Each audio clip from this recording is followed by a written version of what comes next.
Olá pessoal, mais uma gravação rápida, dando continuidade à sequência das duas primeiras que já fizemos, tratando da metafísica, da concepção de ser humano, a primeira delas, e depois a metafísica e as religiões. Hoje nós vamos dar continuidade a esse tema ainda da metafísica, relacionado com as filosofias, as grandes tradições filosóficas, algumas delas, né?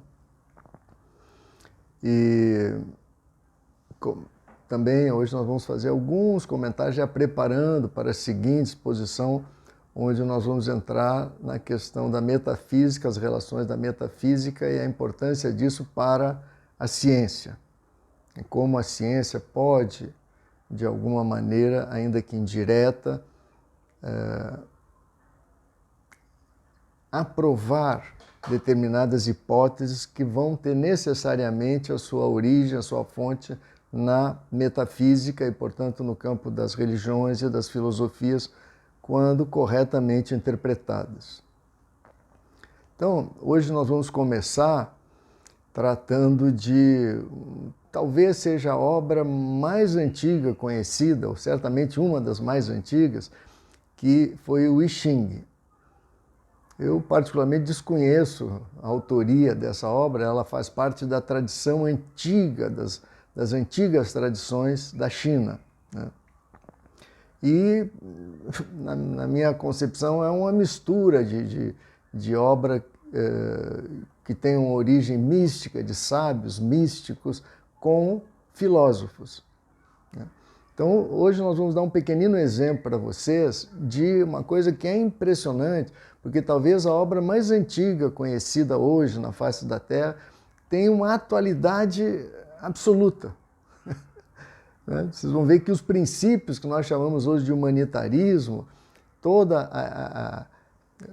vários filósofos que nós vamos mostrar, alguns para vocês hoje, e que tem muito a ver com essa questão de uma visão mais profunda, mais verdadeira do ser humano, tem tudo a ver, estão em perfeita sintonia com isso que seria a obra mais antiga na face da Terra, né? Chamado I Ching.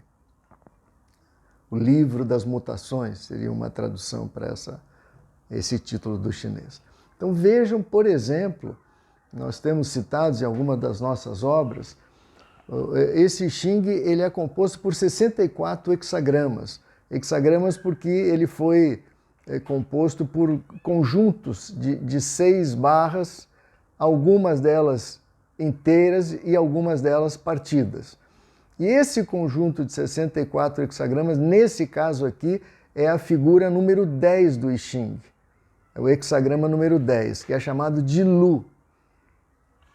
Então, repetindo, uma das obras mais antigas que tem uma tremenda relação com o que há de mais atual, ao nosso ver, mais necessário para a compreensão dos problemas da humanidade na nossa época e a possibilidade de soluções consistentes para esses problemas. Vejam o que o I Ching diz nesse hexagrama número 10. Em primeiro lugar, acima, na parte de cima, o céu, e na parte de baixo, o lago. Nós botamos aqui uma gravura, de uma linda gravura com o céu e o lago, apenas para exemplificar, mas o texto que interessa é esse aqui. Acima o céu, abaixo o lago. A imagem da conduta, a imagem da retidão, a imagem de uma ética justa e assim por diante. Assim, o homem superior discrimina entre o alto e o baixo e fortalece desse modo a mente do povo. O homem superior, o sábio, pessoa ética, etc., ao mesmo tempo com uma compreensão profunda da vida, tanto o mundo externo quanto o mundo interno. Então, o homem superior discrimina entre o alto e o baixo e, desse modo, fortalece a mente do povo. Ou seja, se você tem uma filosofia que tem uma relação harmônica com a natureza que nos cerca, a natureza do ser humano, você, ao propagar, ao difundir essa visão, essa filosofia, essa maneira de interpretar a realidade, você fortalece a mente do povo. E aí uma explicação nesse parágrafo aqui um pouquinho mais detalhada. Vejam, o céu e o lago evidenciam uma diferença de altitude inerente à essência dos dois, e que por isso não desperta inveja. O céu e o lago evidenciam uma diferença de altitude inerente à essência dos dois, e que por isso não desperta inveja, ou seja, não rompe a harmonia no corpo social.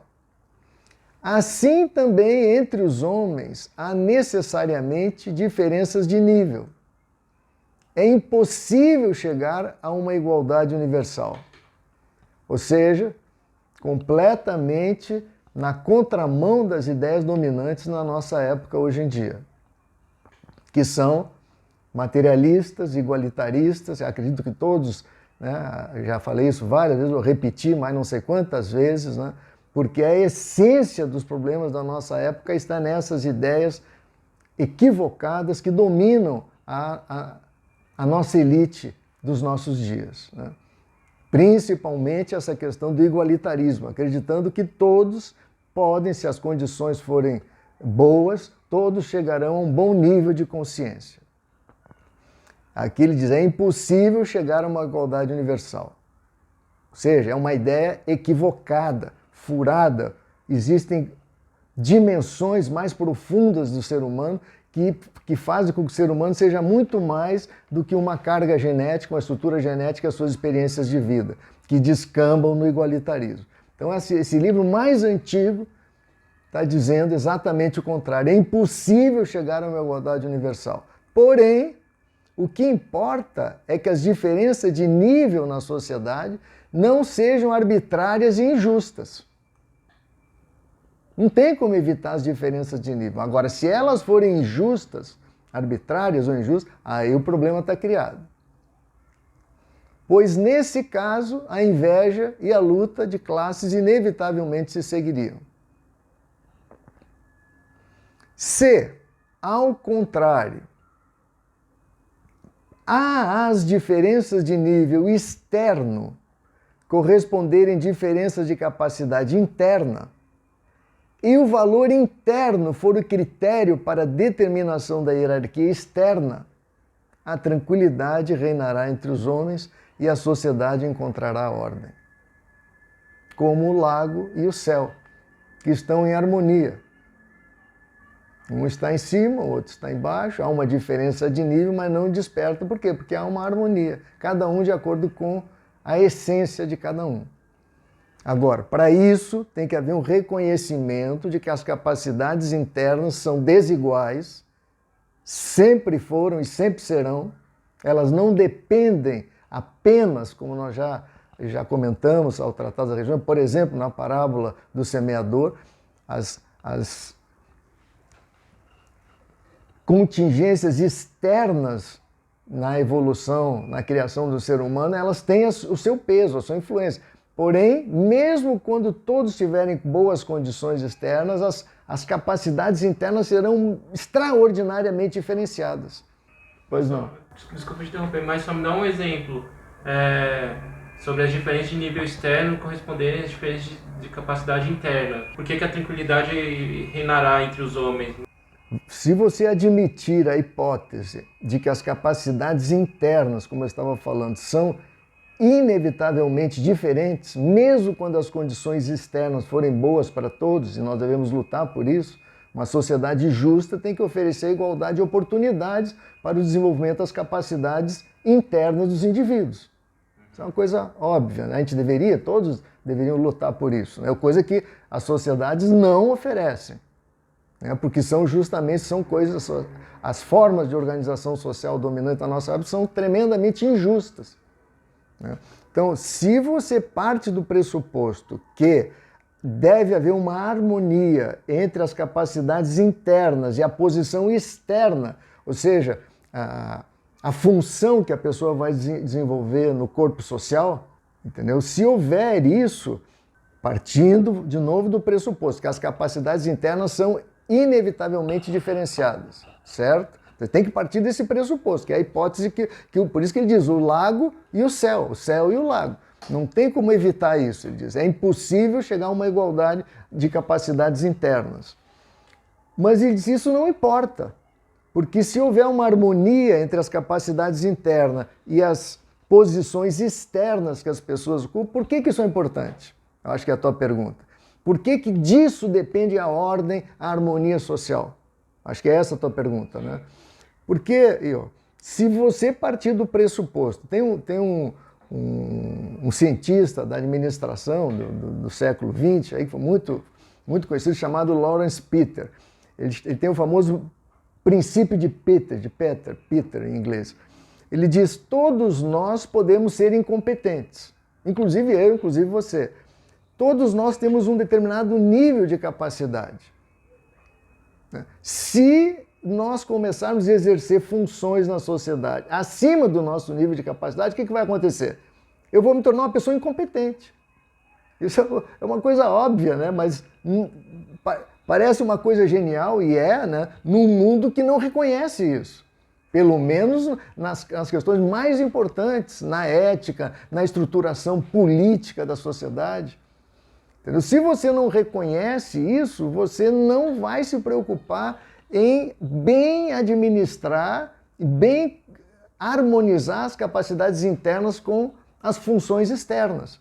E se você não tem essa preocupação, acabou. O problema está criado e você vai levar o mundo para a catástrofe inescapavelmente.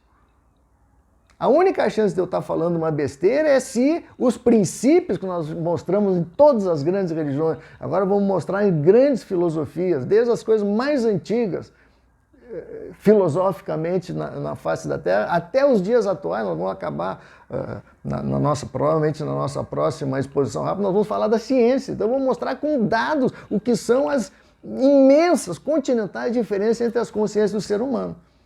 Então, se eu coloco para administrar uma nação pessoas incompetentes que chegaram lá de uma forma injusta, arbitrária, injusta, como são as nossas sociedades hoje. Entendeu? O que acontece? Eu estou esterilizando recursos absolutamente vitais para aquela sociedade. E estou criando um pandemônio, uma confusão, uma bagunça. Agora, isso vai ficar mais... Então, por exemplo, colocar uma coisa muito grande na mão de uma pessoa que não tem a capacidade para conseguir... Exatamente. O que vai acontecer? O que vai acontecer? Ela não vai saber o que fazer. Ou vai fazer coisa errada, entendeu? Vai usar mal aquele poder enorme que está nas suas mãos. E isso é o que acontece nas nossas sociedades. Todo santo dia, em todos os países. Então é de surpreender que o mundo esteja rapidamente evoluindo em direção a catástrofes gigantescas? Não, é óbvio que vai acontecer isso. E a razão disso está nas ideias equivocadas que dominam as elites. Agora, isso que eu estou falando, uma série de afirmações, só vai ficar mais claro quando eu começar a mostrar essas diferenças, inclusive cientificamente. Você tem uma ideia mais precisa do que são essas diferenças entre seres humanos e da vida. Por exemplo, essa questão, eu insisto tanto, eu não, né? Todas as tradições religiosas e filosóficas, e mesmo a ciência, a boa ciência da nossa época, ela vai mostrar isso. Se a elite tiver, por que a elite? Porque elas decidem tudo na sociedade. As pessoas com maior capacidade, nós vamos mostrar algumas citações hoje, elas decidem tudo no campo social. Isso é uma heresia na nossa época. As pessoas comuns acham que não, é o povo que decide. O povo não decide nada. Ele é completamente dominado pelas elites. Mas isso nós vamos mostrar. Agora parece que o Arnaldo está fazendo uma afirmação. Não, vou mostrar isso. Estou mostrando no campo das religiões, estou mostrando no campo da filosofia, vou mostrar no campo da ciência. Está entendendo? Então quer dizer que mesmo o povo então votando, tendo seus votos, né, fazendo seus votos nas eleições... São completamente dominados. como estão sendo dominadas. Completa, mas isso, para entender isso, não é muito fácil. Por quê? Porque as pessoas têm a cabeça feita por toda... Você pega a televisão agora, nós estamos em eleições no Brasil. Essa porcaria de Tribunal Superior Eleitoral gastando rios de dinheiro dizendo que a democracia é uma maravilha, que papapá. Tudo equívocos, vergonhosos, injustos, corruptos e corruptores da sociedade. Como que a nossa sociedade vai melhorar? Como que o mundo vai escapar das catástrofes com essa gente totalmente incapaz dirigindo as nações? Agora, por que nós vamos chegar lá? As instituições sociais hoje, derivadas dessas ideias da ética dominante, elas são furadas, são equivocadas e não tem solução para o mundo dentro dessas instituições. Está entendendo? Agora, tem que ter um pouco de paciência, como eu falei na vez passada, porque tem uma série de conhecimentos que as pessoas não detêm. Então nós vamos passar esses conhecimentos, começamos, né, mostrando a importância da visão de ser humano, que as pessoas também não têm isso claro. Você pergunta para o povo aí, o que eles acham da política? Ah, os políticos são tudo corruptos, são tudo sem vergonha. Mas as leis? Ah, as leis são boas. Você vê a imbecilidade da população.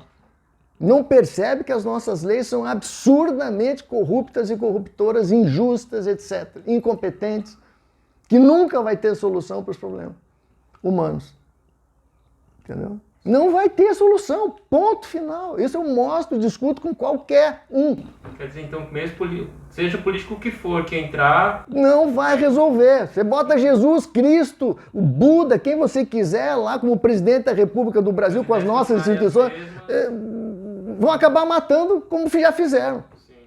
Entendeu? Mas isso, para entender isso, nós vamos, calma, nós vamos chegar lá, começando com a metafísica, depois a ética, depois nós vamos mostrar as instituições, e vamos mostrar a fragilidade, a incompetência dessas instituições. Ou seja, das grandes instituições, dos grandes sistemas sociais, principalmente no campo da política, que é onde você escolhe os principais dirigentes. Vão fazer as leis, e essas leis vão definir os outros grandes sistemas sociais, a economia, a educação, etc., como eu trato os apenados, tudo. A política é como o sistema nervoso central de uma pessoa. Porque é ela que decide os outros sistemas. Tá entendendo?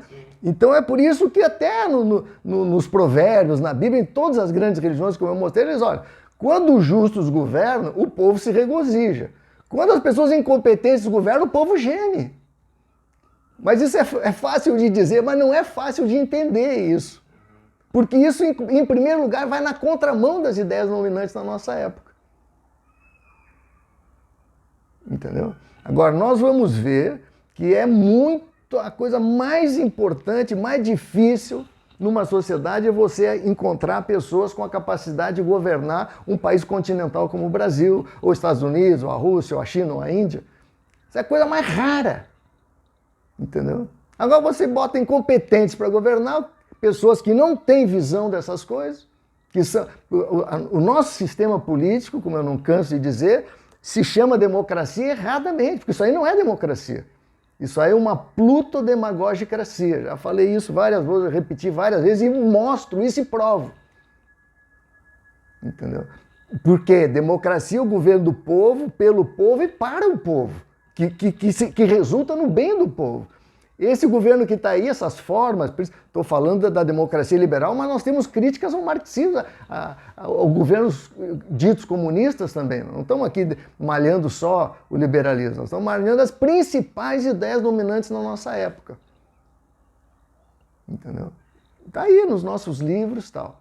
Mas tudo isso nós vamos passo a passo, nós vamos mostrar ponto por ponto capaz de embasar essas teses, essas ideias. Que nesse momento nós temos que se vir, eu peço paciência e digo, tratem isso como uma hipótese.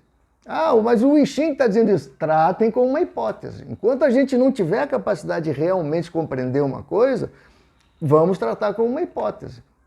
Mas como uma boa hipótese, né? Possivelmente uma boa hipótese. Vamos ver, né? Se o mundo está indo à breca, está indo à direção, obviamente, de catástrofe gigantesca. Está na hora da gente parar um pouco e pensar. O que está, como diria o velho Shakespeare, né? O que está podre nessa Dinamarca? Né? Dinamarca é lá na peça do Shakespeare. Né? Enfim, vamos adiante. Então, está aí no Xing, entendeu? Falando das diferenças. Você vai ver que vários filósofos vão falar disso.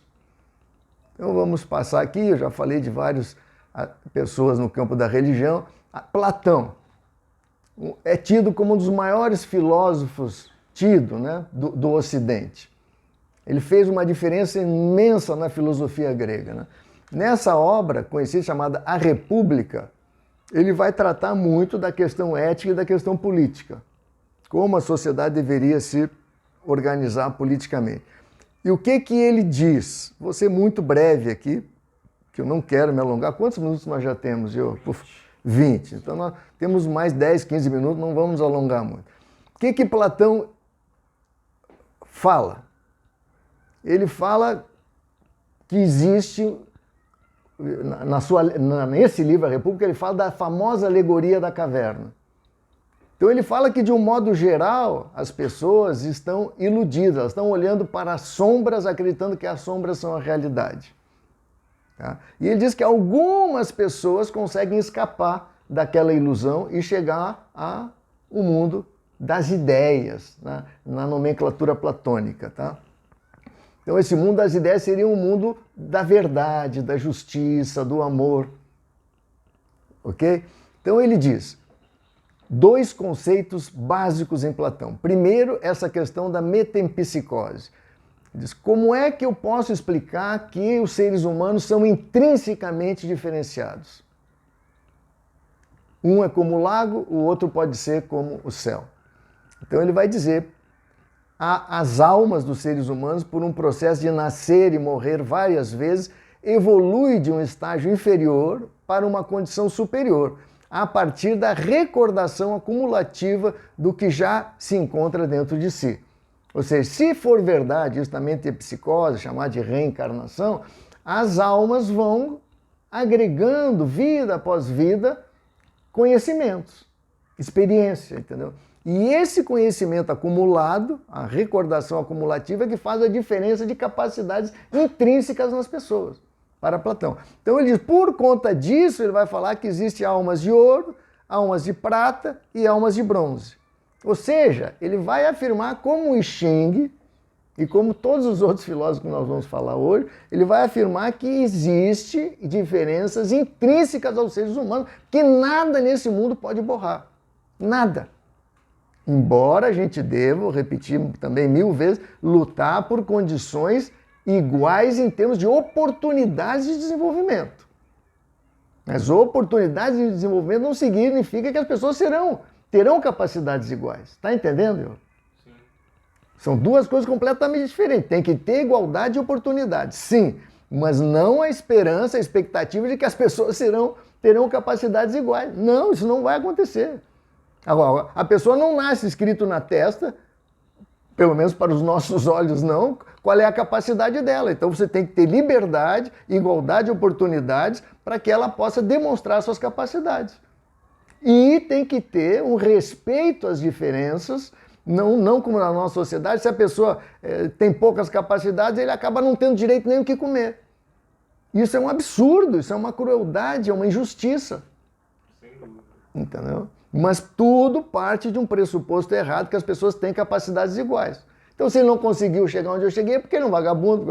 Ou seja, a nossa sociedade é uma máquina de triturar, de moer carne humana, em todos os seus sistemas. E ela faz tudo ao contrário, é tudo ao contrário, né? Em vez de... eu não diria tudo ao contrário, mas uma grande parte ao contrário do que deveria ser. No campo da justiça, no campo da educação, no campo da economia, no campo da política.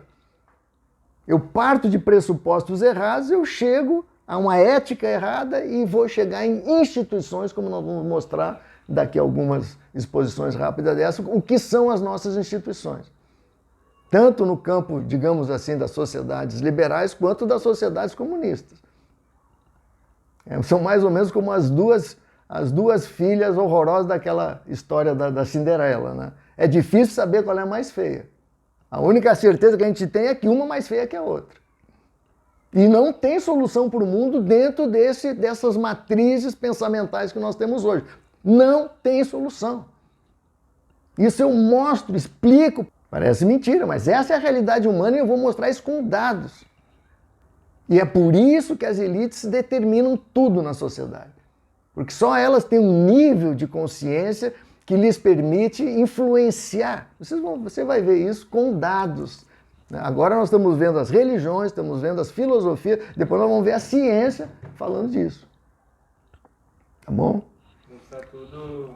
Tudo tem alguma coisa a ver, né? Tem alguma coisa, tem semelhanças, né? Tudo tem que ter, como diz o filósofo, né? Não estou fazendo só propaganda desse filósofo, mas ele tem essa frase que eu acho genial, o Teilhard de Chardin. Ele diz: tudo que se eleva se aproxima, seja pelo campo da ciência, seja pelo campo da filosofia, seja o campo das religiões, até o campo das artes, etc. Entendeu?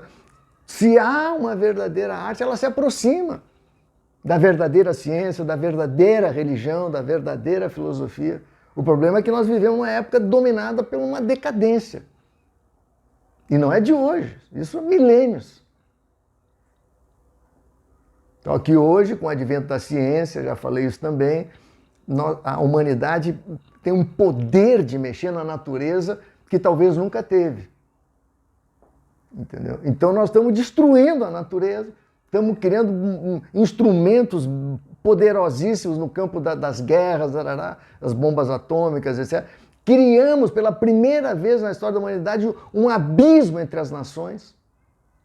Isso eu vou mostrar mais a gente também. Há 5 séculos atrás o mundo não era assim, para o bem e para o mal. As nações mais ricas e as nações mais pobres tinham uma diferença muito pequena entre elas. Hoje não.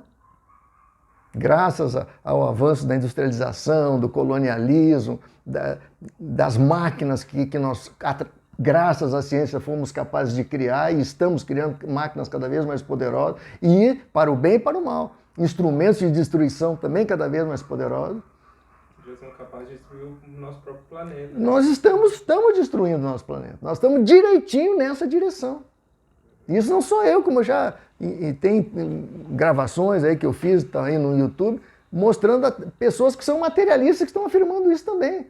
Pessoal que estuda, como Jeremy Riff, como Fritjof Capra, dizendo: olha, a vaca está indo para o brejo, a humanidade está indo para imensas catástrofes. Da maneira deles, que eu critiquei, mas eu não posso negar que eles estão corretos nessa afirmação. Na interpretação que eles fazem, como eles são, de um modo geral, materialistas, é uma interpretação superficial. Eles acham que nós estamos mexendo com a natureza, tudo se explica por ali. Não, tem muita coisa que não se explica por ali. E, portanto, as soluções que eles propõem são soluções furadas. Enfim, já falei disso, está lá no YouTube, todas essas palestras. Então vamos um pouquinho adiante aqui, antes que o nosso tempo se perca novamente. Então, falamos da antiguidade, agora nós vamos falar aqui que eu chamo de precursores modernos, né? Antes de eu falar, né? Antes de eu entrar aqui, deixa eu te dizer, eu falei que há 5 séculos atrás havia uma grande igualdade entre o patamar de riqueza das nações. Isso não é uma coisa muito conhecida. Os países ricos não gostam de falar nisso. E os países pobres não entenderam por que eles são pobres, de um modo geral. E como é que podem sair disso, né? Os nossos políticos ficam pregando aqui que não, um dia nós vamos ser ricos. Isso é uma imbecilidade completa, entendeu? Não há a menor possibilidade dos 2/3 dos países do mundo, que são países pobres, se transformarem em países ricos. Mas enfim, nós vamos chegar em tudo lá. Mas só quero dizer o seguinte: em primeiro lugar, hoje é um fato óbvio que existe uma enorme diferença de riqueza entre as nações. Isso é um fato óbvio. Não é uma coisa óbvia que 5 séculos atrás o mundo era muito diferente disso. Por que eu posso afirmar isso? De várias maneiras. A diferença é que não havia instrumentos de conhecimento capazes de criar, e de dominação de um ser humano capaz de criar um enorme diferencial entre as nações. Um pouco antes, no final da Idade Média, uma criatura no lombo de um cavalo, Gengis Khan, criou o maior império da face da Terra, conhecido na face da Terra. Dominaram o mundo, criaram o maior império da história da humanidade. Seria possível uma coisa dessas hoje? Ora, como isso era possível? Porque havia muito pequena diferença entre as nações. Então, enfim, isso é uma comprovação fática de que a diferença de riqueza entre as nações era, comparado com hoje, muito pequeno. Entendeu? Hoje é impensável uma coisa assim. Um cara sair da América ou da Sibéria ou lá do centro da Ásia tal, e dominar o mundo. Não existe isso. Há tanto diferencial geopolítico entre as nações que isso não existe mais, acabou. Há séculos isso já acabou. Graças, como eu falei, à ciência, às máquinas, ao colonialismo. Entendeu? Uma série de fatores que nós vamos analisar, as revoluções industriais, o que motivou tudo isso e tal. Vamos chegar lá. Então, só falei isso para mostrar como há 5 séculos atrás o mundo era muito diferente do que é hoje. Só para isso. Agora, esse senhor chamado Francis Bacon, ele é um precursor dessas ideias que hoje o mundo carece desesperadamente. Era um gênio. Não estou endeusando ninguém aqui, mas era um gênio. Por quê? Porque ele deu na bandeja para a humanidade um método científico. Não vou dizer que foi só ele, mas ele foi um dos gênios que desenhou, esboçou isso que a gente chama ciência moderna. Tá? Nessa obra, entre outras obras, da proeficiência e do avanço do conhecimento divino e humano. Nessa obrinha dele, chamada Nova Atlântida, ele fala muito dessa questão das diferenças entre os seres humanos. E ele prega uma utopia, não chama assim, é o Thomas More, o outro que eu vou falar daqui a pouco, que escreveu essa obra também genial, chamada Utopia. Mas nessa obra ele diz, olha, as pessoas com maior sabedoria precisam governar. Como lá o provérbio bíblico, quando os sábios, os justos governam, o povo sorri, o povo se regozija. Quando as pessoas incompetentes, ignorantes, injustas governam, o povo geme. E o Francis Bacon vai dizer a mesma coisa com as palavras mais filosóficas, mais científicas dele. Tá? Então é uma das pessoas muito importantes para o mundo moderno, muito, muito mais importante que as pessoas sabem a importância desse homem. Outro, Thomas More, autor da obra famosíssima chamada A Utopia. O que esse senhor vai falar? É um verdadeiro clássico da literatura mundial. Essa obra, Francis Bacon, para você ter uma ideia, acabou na cadeia. O rei disse para ele, eu só não vou te matar porque você é muito inteligente, eu gosto muito de você. Thomas More foi decapitado, foi morto, um gênio, por aquele imbecil lá da Inglaterra, chamado Henrique VIII, que criou inclusive uma religião lá para poder casar não sei quantas vezes com as mulheres que ele queria. E matou esse gênio por causa disso, porque ele disse, não, meu amigo, eu sou fiel ao rei, mas antes eu sou fiel a Deus, antes eu sou fiel à justiça. Você não vem querer me obrigar a fazer uma coisa que vai me ofender. Morreu por causa disso. Então, nessa utopia ele fala dessas diferenças entre os seres humanos. Como você tem que ter liberdade, tem que ter tolerância religiosa, coisas importantíssimas para a organização das sociedades até hoje, entendeu? Mas ao mesmo tempo tem que haver uma ordem escalonada. Se não houver uma ordem escalonada, acabou-se. Pode fechar para balanço. Por quê? Porque as diferenças entre seres humanos são escalonadas. Então, de novo, um reconhecimento de que existe uma família humana, uma unidade entre seres humanos, mas existe uma diferença inevitável, inescapável entre seres humanos. Bem, aqui vou dar um exemplo que eu chamo de precursores contemporâneos, já de 100 e poucos anos para cá, né? Porque Thomas More e Francis Bacon foram lá do início da Idade Moderna, né? Em torno de 1600, 1500. Agora, no final do século XIX, é essa pessoa que eu tenho a alegria de ser um dos principais propagadores das suas ideias, que é a doutora Anna Kinzer. Vejam o que ela diz. Publicado numa das suas obras, Vestida com o Sol. Acima de todas as coisas, mas eu ia dizer do Thomas More, ele publicou, ele mandou por Erasmo de Rotterdam a obra dele, olha, depois que eu morrer você publica, porque eu sei que se eu publicar antes disso eu vou me incomodar. Mesmo sem publicar a Utopia, que foi publicada póstumamente, o cara morreu por causa das ideias. por ser uma pessoa decente, honesta. Como muitos outros. Como muitos outros. Jordano Bruno e vários outros, entendeu? Que pagaram com a vida pelas suas ideias, né? As pessoas, na verdade, muitas vezes preferem ouvir mentira do que a verdade. As pessoas, de um modo geral, a maioria das pessoas, não tem capacidade para entender as coisas profundas. A pau e corda, as pessoas mais educadas, a pau e corda, deveriam, pelo menos eles têm a responsabilidade de compreender as coisas profundas para poder ser um bom exemplo, para poder administrar, criar uma boa ética, criar boas instituições. Só que eles não são. Mesmo as elites humanas são pessoas hoje muito com ideias muito equivocadas dominando a sua mente. Essa é a realidade humana. Então, ou nós damos um jeito de mudar isso, ou nós vamos para as catástrofes. Isso são várias citações que vamos falar aqui. E é isso que entende, por exemplo, por que ela escreveu assim, ó? Vejam que acima de todas as coisas ensine a doutrina dos graus ou níveis espirituais. Parece o Francis Bacon, não, o Schumacher, na citação que eu já mostrei, provavelmente vou repetir daqui a pouco. Os cristãos cometeram um sério erro ao requerer a mesma regra de todas as pessoas. O que eles ficam pregando aí? Amor, amor, amor, como se todas as pessoas tivessem uma capacidade de amar. Entendeu? São pessoas cruéis, ridículas, perversas, injustas, e que estão levando o mundo às catástrofes. Porque aquilo que eu mostrei na fala anterior, aquilo é lá na origem das religiões. O que está o que está dominando as religiões hoje é uma coisa completamente antagônica a isso. Porque essas religiões são interesseiras, etc. Elas estão à mercê das ideias dominantes. Não têm coragem, não são pessoas como Tomás Moros, entendeu? São pessoas que estão aí se aproveitando das ideias dominantes no mundo de hoje. Embora os seus livros, o seu texto falem o contrário disso. Entendeu?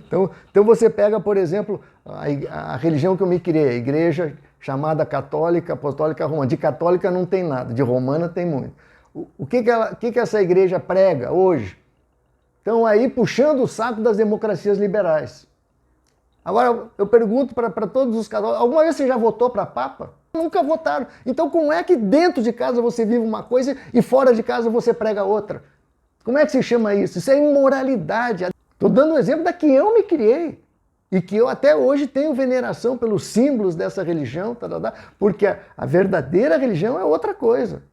Como eu costumo dizer, e todas essas minhas falas vão na direção, nós não podemos dispensar as religiões. Elas estão decaídas, não, mas elas são como um nenê. Na hora do banho faz cocô, suja aquela água, você não vai jogar um nenê fora com a água suja. As religiões são importantes, filosofias são importantes, mesmo que hoje já estejam decaídas. A filosofia da nossa época, a filosofia dominante da nossa época é uma pouca vergonha, materialista. É uma coisa horrorosa, entendeu? Mas isso não quer dizer que a filosofia seja uma coisa horrorosa. As religiões da nossa época são uma coisa horrorosa. Isso não quer dizer que não tenha coisas importantes nas religiões, nas grandes tradições religiosas. A mesma coisa a ciência. A ciência hoje está dominada por ideias furadas, mas isso não quer dizer que a ciência, enquanto um método de conhecimento, não tem uma importância enorme para a humanidade. Enfim, vamos ver o que ela diz. Um sério erro cometeu o cristianismo ao requerer a mesma regra para todos. Esses níveis são como degraus por meio dos quais se ascende do mais baixo ao mais alto. Parece Platão falando. Eles são propriamente graus ou níveis espirituais e não guardam qualquer relação com a condição externa da vida. Ou seja, a pessoa pode nascer pobre e pode ser um homem de ouro, uma alma de ouro. A pessoa pode ser rica e pode ser um homem de bronze. Não guarda relação. O interno de uma pessoa não guarda relação com o externo. Como todas as demais doutrinas, aquela das castas foi materializada onde? Na Índia. Se você nasceu ali, você está condenado a ser ali daquela casta, daquele... Não! O próprio Manu, na antiguidade, dizia a casta depende do caráter da pessoa, da condição interna da pessoa, e não da sua condição de nascimento. Então a doutora Ana Cris diz, como todas as demais doutrinas, aquela das castas foi materializada. As castas são 4, etc, etc, essa é a natureza do homem. Vamos adiante. Doutora Annie Besant, uma presidente dessa grande organização a quem eu devo muito na vida, que é a Sociedade Teosófica. Não estou endeusando também, tenho livros escritos aí mostrando vários problemas da Sociedade Teosófica, mas é a mesma coisa, entendeu? Não vou jogar a criança maravilhosa, que são os objetivos dessa organização, no lixo, porque há uma decadência na prática dessa organização. Então essa senhora, a doutora Annie Besant, muita gente não vai conhecer, ela teve uma atuação política na Índia, que um dia ainda vai ser muito reconhecida no futuro, entendeu? Ela desenhou um modelo de constituição chamado The Commonwealth of India Bill. Bill é a lei, uma constituição para a Índia, onde ela desenhava uma ordem, de novo, em pirâmide, em cascata, ou árvore invertida, como a gente chama na ciência política, entendeu? E você vai ver, se der tempo, vou mostrar algumas citações, se não estão nos nossos sites, várias citações dessa grande senhora, Annie Besant, que foi uma defensora dessas ideias, entendeu? Tem livros, vários livros. Aqui uma citação de Shri Ram, que era secretário dela também, chegou a ser presidente internacional da Sociedade, e de um dos políticos na Índia falando das ideias da doutora Annie Besant. Acho que o tempo já está me... Quantos minutos já foram, meu? 42 minutos. Então já está. Vamos passar rapidamente.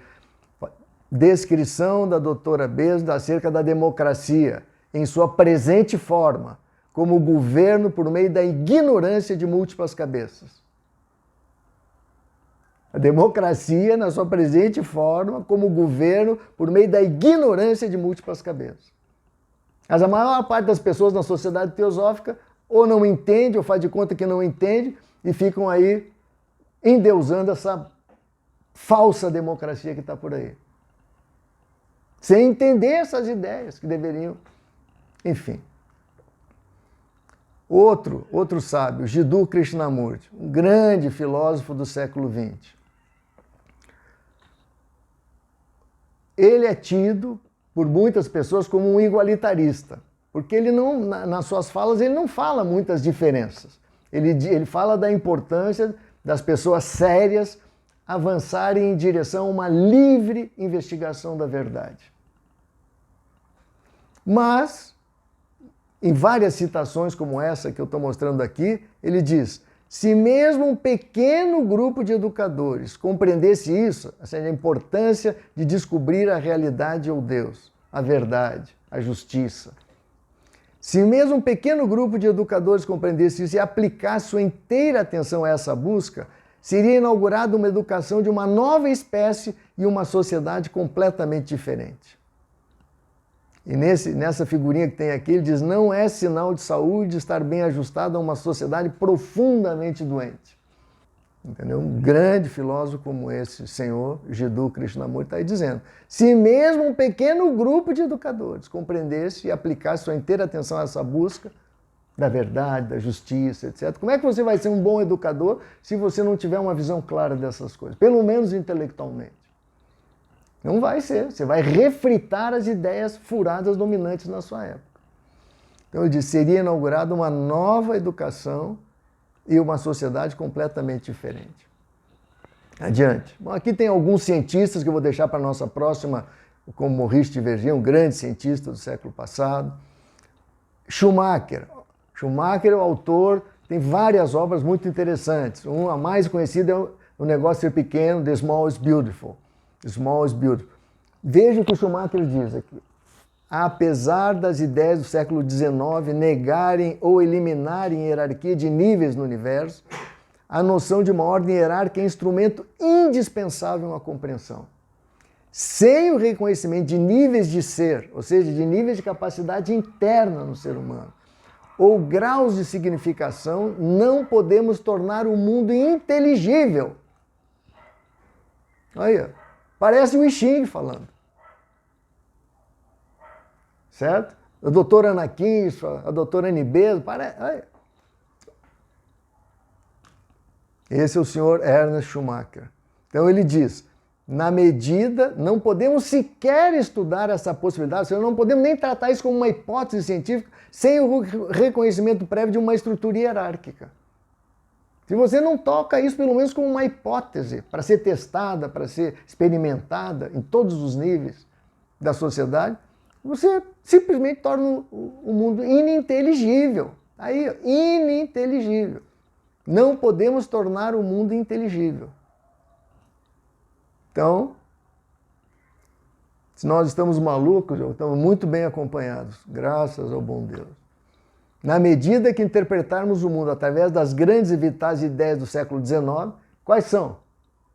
É justamente o liberalismo que criou toda essa ideia de três poderes independentes, todos esses princípios, né, da ética e das principais instituições liberais, e também o marxismo. O marxismo nasceu no século XIX.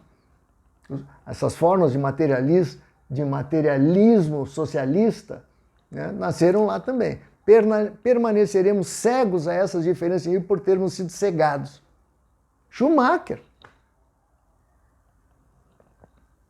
E aí vai Macpherson, democracia participativa, nós vamos ver na nossa próxima fala. E para finalizar, Philip Converse. Na minha dissertação de mestrado, eu usei categorias analíticas desenvolvidas por esse senhor Philip Converse e seus colegas lá na Universidade de Michigan. Vejam o que ele diz aqui para a gente finalizar. Os amplos contornos das decisões da elite ao longo do tempo podem depender de uma maneira vital das correntes naquilo que é vagamente chamado de história das ideias. Não é fácil entender isso, eu vou ler devagar. Os amplos contornos, ou seja, como é que são as decisões da elite ao longo do tempo. Ele vai mostrar nos trabalhos dele, como eu mostrei nos meus trabalhos, usando as categorias analíticas desse cientista, que é o cientista político academicamente mais citado no século XX. Muito poucas pessoas sabem disso também. Ele diz, o perfil das decisões da elite ao longo do tempo depende de maneira vital daquilo que é vagamente chamado de história das ideias. Parece os antigos falando de ideias regem o mundo. Quando a gente entende bem Platão, ele está dizendo a mesma coisa. Tais decisões, por sua vez, têm efeito sobre a massa de cidadãos mais comuns. Ou seja, a elite tem efeito sobre os cidadãos, a massa de cidadãos mais comuns. Agora, olha como é que ele termina. Mas de qualquer participação direta nessa história das ideias e no comportamento por ela moldado, a massa é notavelmente inocente. Completamente. Mas isso não é óbvio. Isso é uma coisa que, de um modo geral, as pessoas não entendem, não conhecem. Acreditam no contrário disso.